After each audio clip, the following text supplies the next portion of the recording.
The story begins inside a distorted dimensional rift, where the battle had been dragging on for months without a real end in sight. Goran, Eric, and Loki, 3 members of the hero's party, had been fighting non-stop against the Demon Lord and his forces. And after all that time, they finally managed to land a serious blow, cutting off one of the Demon Lord's arms and forcing him to escape for now. Goran was frustrated that they failed to finish him off completely, but an injury that severe meant the Demon Lord would not be able to attack again anytime soon. Because of that, the 3 of them believed they could finally breathe, leave the battlefield behind, and return home. For Eric and Goran, that thought meant everything. This fight had lasted far longer than either of them expected, and both of them had already missed precious moments with their families. Eric had even missed the birth of his own child, while Goran worried that his daughter might have already forgotten his face after being away for so long. Loki, however, had nothing like that waiting for him. He had never even had a girlfriend, much less a wife or children. His entire life had always revolved around research, as he casually admitted that he had no interest in building a family of his own. Eric and Goran told him that he should not dismiss the idea so easily, because having people waiting for you at home makes surviving a war feel far more meaningful. Unfortunately, the moment they said that, it was almost like they'd cursed themselves. A massive horde of demons suddenly appeared before them, and the 3 warriors froze in horror after realizing there were still this many enemies left. With that many demons blocking the way, leaving the rift was no longer an option. So Eric and Goran immediately prepared themselves for a final stand, ready to fight until their bodies gave out, but Loki had already made a different decision. He might not have understood the desire to have a family for himself, but he fully understood how much Eric and Goran's families meant to them.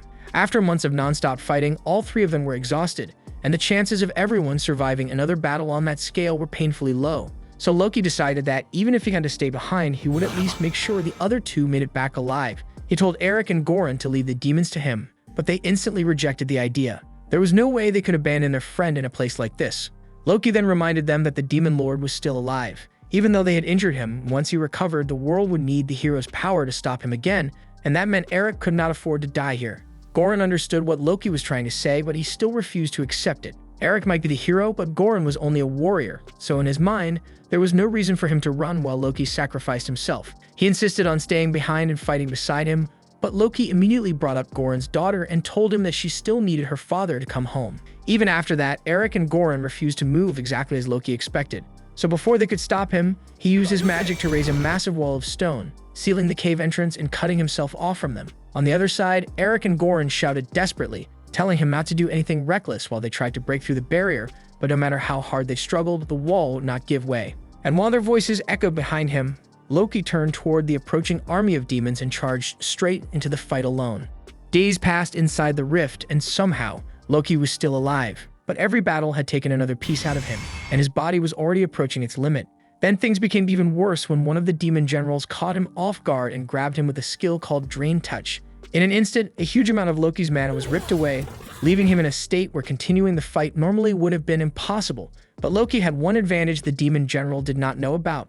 He possessed a learning skill that allowed him to copy any ability used against him. So the moment Drain Touch affected him, Loki learned the skill for himself. He immediately turned it back on the demon general and began absorbing every bit of energy he could take until the demon general's body dried up and crumbled into dust. With Drain Touch now in his possession, Loki finally had a real way to keep himself alive during battle. And considering the endless army still waiting ahead of him, he was definitely going to need it. From that point on, Loki's fight continued for weeks, then months without a single true pause. After spending so long underground, he eventually lost all sense of time. Whenever his mana started running out, he grabbed another demon and drained its energy to recover. And whenever exhaustion pushed him towards sleep, he cast a spell called Marionette on himself, forcing his own body to keep moving even while his mind was unconscious. Little by little, Loki stopped resembling a normal person. He became more like a weapon that existed only to kill demons and keep moving forward. And after 10 years of endless slaughter, that insane battle was finally nearing its end. Loki had wiped out nearly the entire demon army, and now only one enemy remained in front of him, the Demon King himself. The Demon King's fire magic was far beyond ordinary, so Loki knew he needed to get close and use Drain Touch to restore some of his strength, but the Demon King had already predicted that move. The instant Loki touched him, the Demon King used magic to interrupt the skill and cancel its effect. But Drain Touch blocked, Loki lost his only reliable way to recover. If the fight continued like that, then sooner or later he would be worn down completely. The two clashed again and again until the Demon Lord finally shattered Loki's blade. But Loki barely cared, saying that a broken weapon did not matter much to a mage. He immediately cast a Hellflame spell and sent it straight toward the Demon King. The attack managed to stun him for a brief moment, giving Loki the chance to rush in close and release another Hellflame spell directly in front of his body. This time, the Demon King defended himself with magic and held back the flames, but that was exactly the opening Loki had been waiting for. At the same time, he activated Drain Touch again. The Demon King could defend against the fire, or he could stop the draining spell, but he could not fully handle both at once. Because of that, the battle turned into a brutal contest of endurance, with Loki constantly stealing mana from the Demon King to keep his Hellflame burning. Loki had no intention of letting go, no matter how long it took. He maintained both spells for countless days, refusing to break first, until he finally drained every last drop of mana from the Demon Lord's body. After the battle finally ended, Loki slowly returned to his senses and realized the impossible had actually happened. He had defeated the Demon King. Still barely processing his victory, he picked up the Demon King's sword and celebrated the fact that he had survived after all those years of fighting. Now that the Demon King was gone, Loki could finally return home. The only problem was that he had no idea where he actually was anymore. He figured that if he followed the road long enough, he would eventually reach a town or city. But during the endless battle, he had lost his adventurer's card, his possessions, and anything else that could prove his identity. After walking for some time, Loki eventually arrived at the royal capital. And the moment he saw it, he noticed that the city looked completely different from how he remembered it. But he assumed that was not important and headed toward the entrance. However, he had completely forgotten that he was still carrying the Demon Lord's sword out in the open. So when the guards spotted him approaching with such a dangerous-looking weapon, they immediately panicked and ordered him to stop.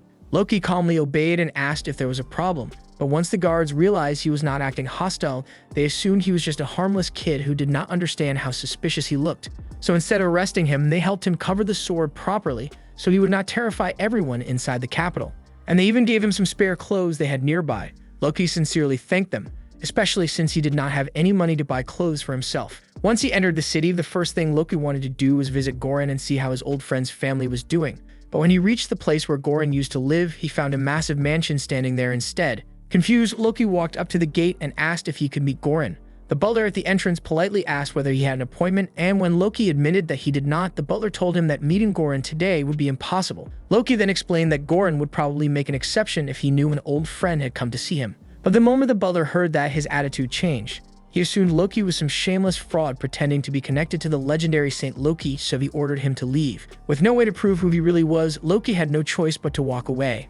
While wandering through the capital, Loki suddenly noticed a gigantic statue standing in the city. He was sure it had not been there the last time he visited, so he stopped a random man passing by and asked who the statue was supposed to represent. At first, the man looked shocked that Loki did not recognize such an important figure, but after taking a closer look at him, he assumed Loki must be a country kid who simply never learned the story. So he explained that the statue honored the great Saint Loki, the legendary man who sacrificed himself and saved the entire world on his own. Loki stood there completely stunned. He had never imagined that while he was trapped inside that endless battle, the entire world had turned him into a legendary figure. But the situation was not exactly good news for him. If everyone believed that Saint Loki had died 10 years ago, then proving who he really was would be almost impossible. After all, no normal person would believe that he had survived alone inside a dimensional rift and fought demons non-stop for an entire decade. Since he had no clear way to explain himself yet, Loki decided to visit the guild first and see if he could fix his adventurer registration. But just as he was about to speak with the receptionist, Goran suddenly appeared. The moment he saw Loki, tears filled his eyes, and without saying much, he grabbed him and dragged him into a private room. Apparently, Goran had heard that someone claiming to know him had shown up at his mansion, so he came personally to check what was going on. And the instant he saw Loki face to face, he recognized him immediately. Goran was overwhelmed with happiness, unable to believe that his old friend had actually returned alive. Loki was happy too, but he could not help noticing how much older Goran looked now. Goran reminded him that 10 years had passed, so of course time had changed him. Then seeing how hungry Loki was, he quickly ordered food for him. Loki could barely contain his excitement when the plate arrived, because for the past 10 years, he had not eaten a real meal at all. He had only kept himself alive by absorbing energy from demons, which meant his body had survived, but his stomach had been empty the entire time. The moment Goran heard that, he immediately stopped Loki before he could start eating too much. He explained that if Loki truly had not eaten solid food in 10 years, suddenly filling his stomach could be dangerous. So instead, he told his butler to bring something gentle and easy to digest, like rice gruel. A little later, the food finally arrived, but the person carrying it was not the butler, it was Eric. Loki was thrilled to see Eric again after all this time, and Eric was just as relieved to see that Loki had survived. But once the emotional reunion settled down, Eric could not ignore the strange condition Loki was in.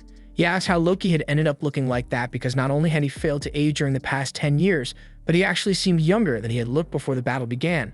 Loki did not understand what they meant at first, but when he checked his reflection in a mirror, he realized they were right. His appearance had changed and he looked noticeably younger than before. And after thinking about it, he remembered absorbing a huge amount of the Demon Lord's life force during their final fight, and he guessed that must have been what reversed his age. But when Eric and Goran heard that Loki had actually defeated the Demon King, both of them froze in shock. They'd explained that the kingdom had spent the past decade strengthening its army and preparing for the Demon King's inevitable return. If Loki had truly killed him, then that meant the greatest threat to the world was already gone.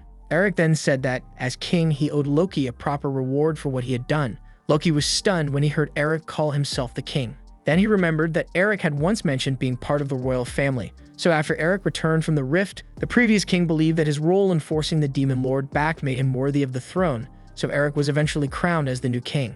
Goran had also built an impressive life during those 10 years. He was now the guild master of the Adventurers Guild, which made Loki feel like both of his old companions had achieved a lot while he was gone. But Eric and Goran quickly pointed out that Loki was in no position to call himself ordinary either.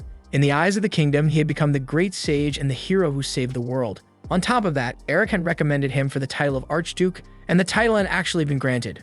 Loki was surprised that Eric managed to get the nobles to agree to something like that, especially since he remembered how much they looked down on him for being a commoner. But Eric explained that at the time, everyone believed Loki was dead, so the title had been treated more like a symbolic honor than a political problem. Hearing that made Loki wonder whether his sudden return would cause trouble among the nobles. And once Eric and Goran thought about it properly, they realized that it probably would, but Loki told them not to stress over it. He had no interest in standing in front of the public as some legendary savior, so he was perfectly fine with the kingdom continuing to treat Saint Loki as dead. Besides, he had no family or close relatives who had spent the past decade waiting for him to return. Eric then asked what Loki planned to do with his life now, so Loki answered that he wanted to begin again as an adventurer, almost like he was starting from zero. And to make that possible, Goran used his authority as guild master to prepare a special guild card for him. The card would hide Loki's true S-rank Supreme Mage class and only show him as an F-rank warrior. Then with his identity covered, Loki headed to the guild and tried to accept his first quest. However, when the receptionist Aron learned that he wanted to handle a goblin extermination alone, she immediately refused. She had watched too many new adventurers die because they thought confidence was the same thing as experience, and she was not about to let another rookie walk straight into danger by himself. Since Loki could not simply reveal that he was actually an S-rank mage, he had no choice but to accept her decision. And as a result, he was placed into a small party with two beginner adventurers named Ario and Ginny. Ario was a mage while Ginny worked as a bow scout. Loki had originally planned to complete the job alone, but after meeting them, he decided that this could be a good chance to guide the two rookies and help them gain some real experience. As the three made their way toward the quest location, Loki started learning more about his new teammates. Ginny quickly proved that she had solid scouting instincts, and thanks to her tracking, they were able to locate the goblin nest without much trouble. Once they entered the cave, the group began clearing out the goblins inside. But it did not take long for them to realize that the nest was larger than Ginny had expected, and there were far more goblins hiding inside than they had prepared for. Then from somewhere deeper in the cave, a terrifying hobgoblin scream echoed through the tunnels. Loki immediately sensed that the situation was not as simple as a normal goblin extermination. Something stronger was lurking further inside, but before he could fully identify what it was, he heard the sound of a young swordswoman charging straight toward the hobgoblin. And judging by the situation, it seems she has also come here to wipe out the goblin nest. This was the end of episode 1. Subscribe to not miss the next episode.